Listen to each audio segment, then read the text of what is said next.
So there's a massive amount of insights coming from this.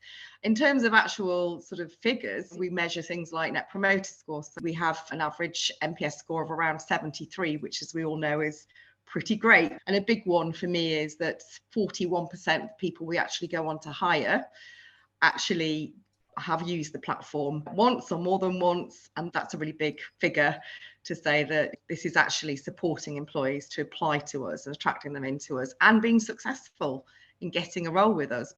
Don't conduct your analysis in isolation, because data is so incredibly powerful. Not defending just the tribe, but defending the organization. Those creative people that you really want to keep empowered, keep excited, keep motivated, keep thinking. A good experience pays dividends down the line. Stereotypes tend to break down in proximity. Welcome to We're Only Human, a podcast about human resources, business, technology, and the workplace. My name is Ben Eubanks, your host, and I'm so glad you're here.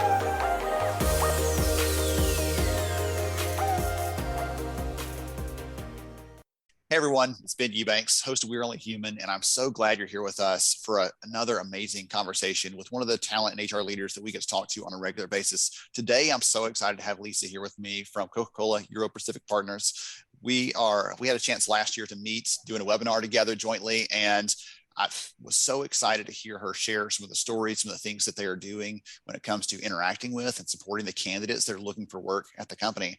And so I asked her to join me today to talk through some of the things that she's seen over her incredible careers in HR and now a talent leader, but also some of the other things that they're doing. But before we get to some of that, Lisa, welcome. I'm so glad you're here. Oh, thanks. And thanks for that wonderful welcome as well. And really nice to be on this program. And hi, everyone out there. Hopefully we can have a really good discussion today and share some of my stories and hopefully inspire some others as well. Absolutely. So before we started recording a minute ago, one of the things you told me is, and I didn't realize it looking at your bio there on LinkedIn, but you spent a lot of time in HR, and for whatever reason, in the middle of the pandemic is the moment you switched over into talent acquisition. Talk a little bit about yourself and some of your career and what you do now. Yeah, absolutely. So I've worked for Coca Cola Europacific Partners in various guises for about 18 years now. Prior to that, financial services, again in human resources. So not just 18 years experience, Ben, it goes way back further than that. What I do at the moment and what I've been doing for the last couple of years is I head up the talent acquisition team for GB. I'm part of a global community of talent acquisition practitioners in our organization, but we're very much integrated with the people and culture function across talents and business partnering. And that's what I used to do before I came into talent acquisition at this very interesting time in talent acquisition life. If you're going to pick a time to jump in, pick a time when you can't find a person no matter what you do, right? No matter how hard we try, it's impossible to find people. There's a shortage everywhere. Oh, goodness. It's like trial by fire. I know. And absolutely. We were talking about this before, because me leaping into talent acquisition at that precise time has really tested my ability to think outside the box. I think that's what's made it interesting. I know it's been tough and challenging out there, but hopefully we can talk about some of the things that we've been doing at Coca Cola Europacific Partners around talent today. Absolutely. That's a perfect lead in. So one of the things that I've heard you talk about before is this program that y'all have where you allow employee champions to interact with candidates during the hiring process, during the process of them going through as a candidate. I'd love to hear you talk a little bit about that program, what it looks like, just because it was the first time I ever heard anyone really define and describe this in such a way. And I was so excited when you were sharing it, because I'm thinking about the impact this probably has on the candidates and how it feels to be an employee and on the giving side of this, essentially sharing their stories and such. So talk about that a little bit, if you don't mind. Yeah, and I'll go back away actually, because we call it our Insiders program, Ben, and it's a program that's made up of some really committed, really passionate employees of ours. So they're real authentic employees. They're from all over our business, from different functions and different roles. And their job is to, if you like, help our future candidates, potential candidates, maybe candidates who are just looking at a new employer and want to check employers right for them, with any questions they have. And that could be about anything. That could be very operational, like how many days do you work a week? How many hours do you work? And it could be a lot more deep in terms of what's the values of the organization? What are some of the things that you stay in the organization for? What do you get out of being in this organization? And we know these are all things that candidates really want to get to grips with in choosing their next organisation, that we're all in competition for candidates in the market. So a real advantage to us, and very much in line with our hoping to be more authentic in our branding, which comes from helping to have ambassadors to employees who can actually tell the story as it really is. We don't ask them to tell anything other than the truth and put their personal slant on that. That sounds scary to me a little bit. So how do you get people over that hump of, well, wait a minute, this is scripted, they don't have a template they have to respond to? How do you get leaders comfortable with the idea that these employees are out there speaking in even in some small way on behalf of the company and what it's like working there? So it's an interesting one, isn't it? It's that trust, isn't it, in the organisation, and that trust has to run through the complete culture of the organisation. So we do ask for volunteers, so those people who want to put themselves forward and want to talk about their experience of the organisation. So you are going to get more engaged employees, perhaps who have a passion for talking about certain topics from the company. We've got a lot of people, for example, who love to talk about how we are building our inclusion and diversity and equity in the organisation and want to be part of that and want to encourage candidates who may not have thought that they should be working for a large FMCG company to come and work for us. So different passion points. And also we do some training with our employee ambassadors, which is all about storytelling. So it's all about giving the best experience for candidates, giving, some personal stories of your own, bringing it to life a little bit, and not having to say everything's absolutely perfect. Sometimes having to say, listen, there are challenges, but this is the sort of thing you can do to get support around those challenges, giving the real life situation. That really helps us both in attracting people that perhaps wouldn't have thought that they work for a large FMCG organisation with a very visible name, and also helps candidates to see whether it's the right place for them to work as well, which is pretty key. So what does this look like on the candidate side? So are they asking questions? Is this like chat based? Are there videos coming back from the employees? Talk about the format a little bit, because I believe you shared a video of one of the employees answering a question from someone else. I thought that was, as you said, authentic, right? It's their words, literally their words, their voice, their inflection, how they're talking about their own experiences there. Yeah. So originally we started very much as a chat function. So you can put your question in, you can put it anonymously, you can give your name as a candidate. And what we do is we have different profiles for our different insiders, and it gives the opportunity for the candidate to choose who they want to speak to. They might have a personal affiliation to someone, they might be interested in that person's area of work, and that insider then gets that question and can respond through a chat function. And as I tell those nice authentic stories that come up through that. And they can also tag in other insiders if they feel that they aren't the right person to answer that question, or they feel like someone else can build on that question. They can also tag other insiders and they can join in the conversation. We really encourage that so that the candidate gets different perspectives from different people. And you're absolutely right. We've just introduced a fantastic video function now, where a lot of our employees are on the road, they're in sales, they're perhaps in manufacturing plants, they're not always sat by their PC waiting for questions to come through. One of the functionalities is for them to just do a really simple video giving their response in real time. And we don't want those videos to be anything other than realistic and authentic. They could be sat in their car in exactly the environment that person who's inquiring might be working in. And they can then see the whole 360 of the job as a candidate. I think about that from their perspective, they can start to see themselves and visualize themselves in that role in the company, right? When they're some of those other things are there. It reminds me, we did a piece of research a couple of years ago around the kind of content that candidates want to see during the hiring process. Okay, this was probably 5-6 years ago, and we gave them different choices. And what's interesting to me is we, as talent leaders, I'll admit to this because I've had to approve the budget on this one time. We spend a lot of time and money and energy on getting the very perfect corporate culture video that goes on the careers page, right? We spend all this effort making sure that's polished and beautiful. When we ask candidates, that's at the bottom of the list of what they want to see. At the top of the list is, I want to hear from someone else that works there. I want to hear from a hiring manager. I want to hear from someone else that looks like me, sounds like me. I want to understand what it's like in their words, someone who's not speaking from the company filter. But even if it's not perfectly polished and beautiful, it's just a raw video you're talking about here, someone just shooting on their smartphone. Even that they prefer because they feel like they're getting the authenticity. We keep coming back to that word, but they feel like it's the real truth of what's happening. And even if it's not perfect, no workplace is perfect. I haven't found it yet. Even in spite of that, they appreciate knowing the truth so they can make a more informed decision when it comes to applying or not. Absolutely. And we know from research, and a lot of research that you've done as well, Ben, that there's far more of an emotional connection to candidates to be able to talk to their peers rather than read a lot of corporate content on a website. Obviously, that helps as well to get to understand the company. But when it comes to a real emotional connection and maybe being able to visualize themselves working for the organization and understanding that the people who work for the organization have some affiliation to them, that's what really helps with our candidate attraction.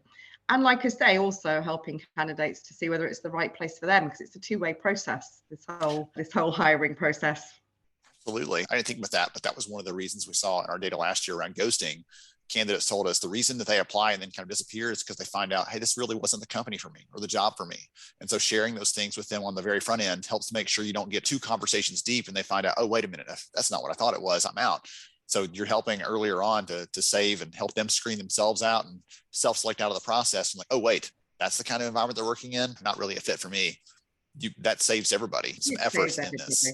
Yeah, and it makes sure that the candidates that do apply to us are really engaged with the organisation. It makes sure that we do go through a selection process, that they are asking questions to build on what they already know about the organisation. Obviously, we retain people and they perform well and they thrive. That's the big thing, isn't it, about being engaged and happy in work and not feeling like you're working in an environment that you don't feel part of. And that's a big part of our philosophy at Coca Cola Europacific Partners, is to enable people to really feel like they belong, but that's through all of our processes and in the organization, that inclusive culture.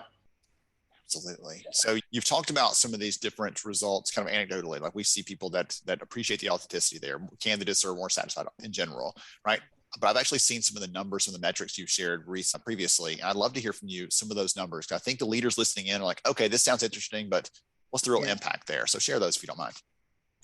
Yeah, there's a couple of things probably around this. Is that one, we see that candidates come back time and time again to have a look at our sites and to talk to our insiders, or indeed look at the bank of questions we've got that other candidates have asked insiders, so they can really immerse themselves in our culture. So that's one thing, is lots of revisits is always a really good sign that people are engaged. We also have re-engagement communications to candidates, that we can actually directly engage them with things that we think that they'll be interested in based on what they're actually viewing on the platform. So really good candidate insights there. The third thing is, actually having those candidate insights, understanding what candidates are interested in, what they're viewing, what they're asking questions about. And actually, do we have those things in our organization? Can we talk more about those things? Can we bring some of those things out through some of our employee stories on our career portal? Do we make sure that we market ourselves in that way? And also, where are we on those things that we know candidates want? And how do we actually ensure that candidates and our employees get those things that are important to them? So there's a massive amount of insights coming from this. In terms of actual sort of figures, we measure things like Net Promoter Score. People would rate us as an organization.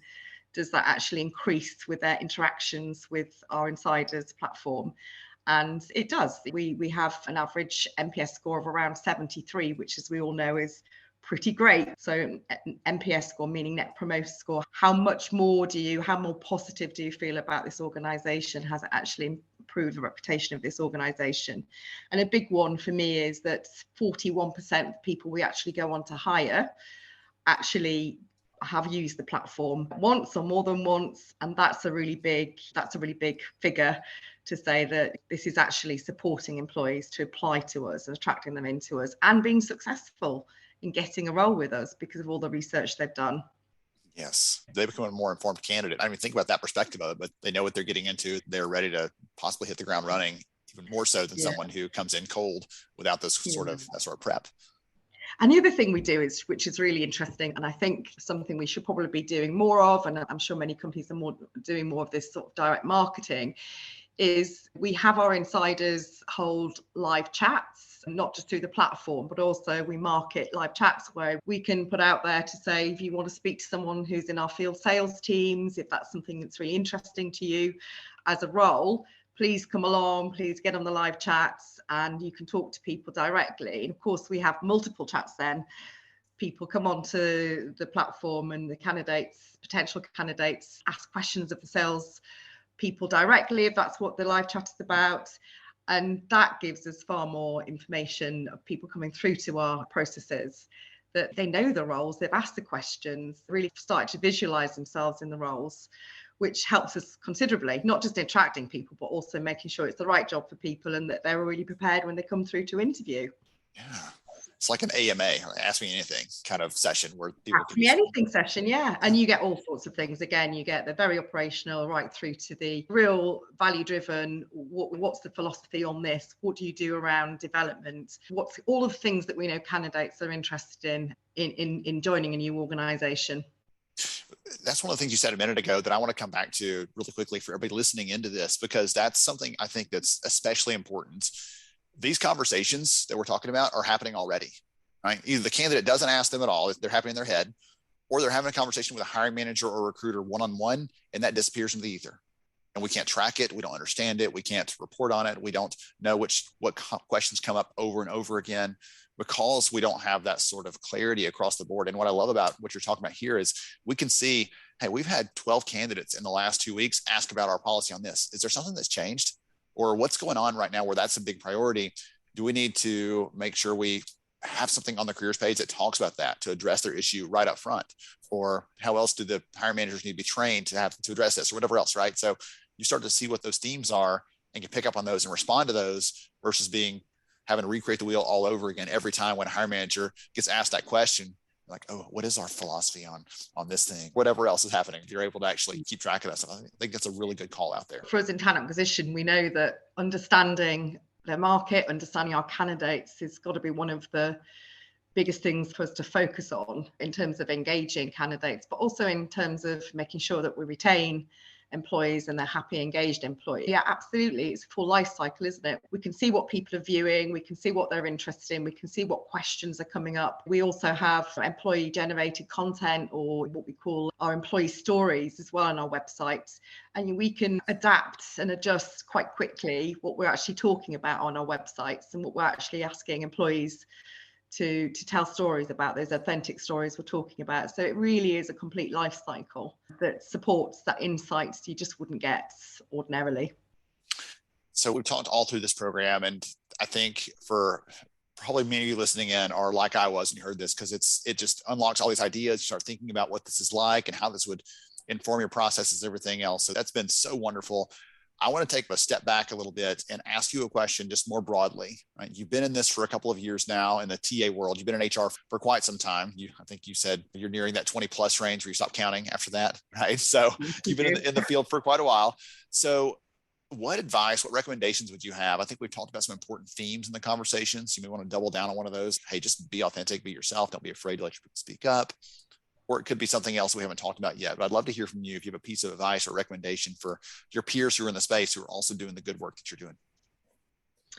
Yeah, I think a little bit of what we've talked about is just ensuring that you've really focused on candidate experience and put yourself in the shoes of the candidates in whatever we do. It's that whole process of understanding what candidates are wanting from an employer. And that also informs what we should be providing for our employees. So it's not just a candidate insight, it's also employee insights. I would say as well, some of the things that I've seen over my very decades of working in HR and now in talent acquisition is talent management isn't about focusing on those who are high potential or those who are identified as such. Talent management is a strategic priority to focus on the full workforce and to bring that human element to it, to actually be cognizant of the fact that people at different stages of their work cycle, life cycle, will want different things from their career, and be very tuned into that and make sure that we individualize the processes. So some big things that I've seen, certainly over the last 20 years of being a practitioner in human resources, of very much a focus away from a career has to be one thing. It can be many things to many different people. And it's so important to bring the elements through integrated practices, through the development that's available. One of the big things that we're actually looking at doing at the moment, Ben, and we've just rolled this out in Coca Cola Europacific Partners, is taking that a step further, where we've actually integrated a career hub, which supports individuals to be able to explore what their ambitions and aspirations might be, whatever they are, whether they be lateral, whether they're staying in the role and developing the role, whether they want to take a promotional move.